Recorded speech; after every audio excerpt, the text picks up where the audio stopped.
और यह सवाल बार बार लोग पूछते थे, विपक्ष कहाँ है?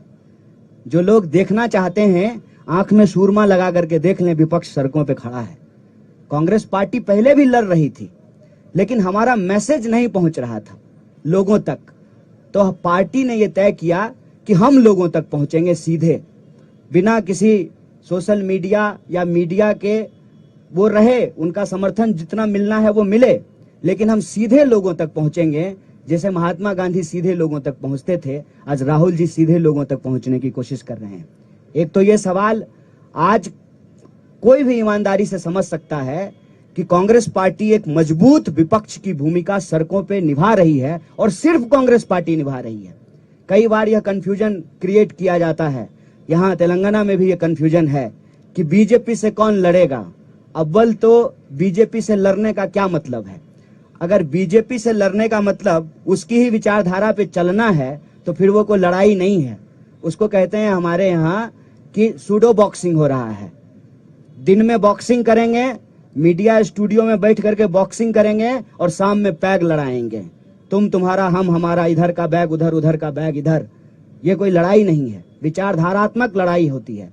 और इस देश में ये विचारधारात्मक लड़ाई है गोडसे और गांधी के बीच में। और इस देश ने हमेशा गांधी को चुना है, आज भी गांधी को चुनना पड़ेगा। और यह बात मैं आपसे ईमानदारी से साझा करना चाहता हूं, जो राहुल जी के बारे में परसेप्शन बनाया गया लाखों करोड़ों खर्च करके, और उस परसेप्शन के चलते जो हमारे दोस्त थे, जो उनके धूर विरोधी हुआ करते थे, वो फोन करके कहते हैं कि बहुत अच्छा काम कर रहे हैं आप लोग।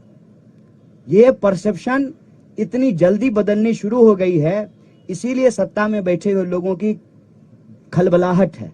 और वो भारत जोड़ो यात्रा किस लिए हो रहा है, इस पे नहीं बात कर रहे हैं। जूता पे बात कर रहे हैं, टी शर्ट पे बात कर रहे हैं, कंटेनर पे बात कर रहे हैं। तो उनको जूता, टी शर्ट, कंटेनर पे बात करने दीजिए। हम आपसे ये कहना चाहते हैं कि जब आज हमारी भारत यात्रा पांचवें राज्य में पहुंची है, 1300 से ज्यादा किलोमीटर जब हम चल चुके हैं, हजारों लाखों करोड़ों आंखों और चेहरों को जब हम पढ़ रहे हैं, तो एक बात हम आपको कह सकते हैं विश्वास के साथ, उदयपुर राजस्थान में जब कांग्रेस पार्टी के नेताओं ने, जिसको हम कहते हैं उदयपुर डिक्लेरेशन, ये निर्णय लिया कि हम भारत जोड़ो यात्रा करेंगे, तब वो निर्णय कांग्रेस पार्टी के नेताओं का निर्णय था। जब यात्रा की तैयारी होने लगी, तब वो कांग्रेस पार्टी के कार्यकर्ताओं की यात्रा थी। आज जब हम 5वें राज्य में आपके सामने बैठ करके बोल रहे हैं, आत्मविश्वास से बात कहते हैं कि ये यात्रा कांग्रेस पार्टी के नेताओं, कार्यकर्ताओं से आगे बढ़ करके आज के डेट में ये यात्रा देश की यात्रा बन चुकी है, देश के लोगों की यात्रा बन चुकी है, उनके उम्मीदों की यात्रा बन चुकी है। और इस यात्रा का उद्देश्य राजनीतिक, सामाजिक, सांस्कृतिक, आर्थिक तमाम उद्देश्य इसमें एक साथ निहित है कि यह देश जिस तरह से जमीन से जुड़ा हुआ है, जमीन से भी हमारा देश इकट्ठा रहे। इस यात्रा का उद्देश्य है। आप सब लोग आए, हमको सुने, हमारे जो है नेताओं को आप सुन रहे हैं, उनको कवर कर रहे हैं। इसके लिए एक बार फिर से प्रेस के सभी साथियों को बहुत बहुत धन्यवाद, बहुत शुक्रिया।